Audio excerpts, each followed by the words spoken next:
Guys আজকে রাস্তায় light লাগাতে গিয়ে তারের প্যাঁচ ছাড়াতে ছাড়াতে আমাদের জিন্দগিতে প্যাঁচ লেগে গেল, কিন্তু এই প্যাঁচ ছাড়াতে গিয়ে আমাদের জিন্দগির হাল আরো খারাপ হয়ে গেল। আর গাইজ আমরা যে কোনো কাজ করব সেটা যে খারাপ হবে এমনটাও হবে না, আর আমরা কাজ করতে করতে যে চুপ থাকবো মজা করব না এটা তো অসম্ভব। ও মাই গড।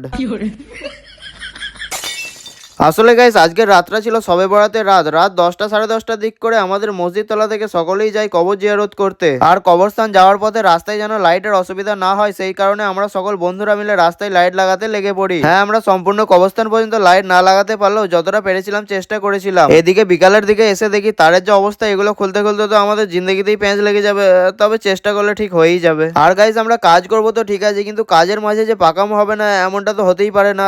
এই দেখো পেছনে কাঠি করছে, আবে পেছনে কাটি না করে কাজ করলে তো কাজে দেয়। আর যাই হোক গাইস এইসব কথা বাদ দিয়ে ফাইনালি অনেক মেহনত করার পর আমাদের কাজ হয়েও যায়। আর এইদিকে দেখো লাইটও ভালোই জ্বলছে। আর এইদিকে সমস্ত কাজ কমপ্লিট হয়ে যাওয়ার পর রাতের দিকে আমরা সকলে মিলে বেরিয়ে পড়েছিলাম নামাজ পড়তে এবং তারপরে কবর জিয়ারত করতে। আর গাইস আজকের ব্লগটা তোমাদেরকে কেমন লাগলো জানি না, তবে ফলো সাবস্ক্রাইব করে দিও দয়া করে।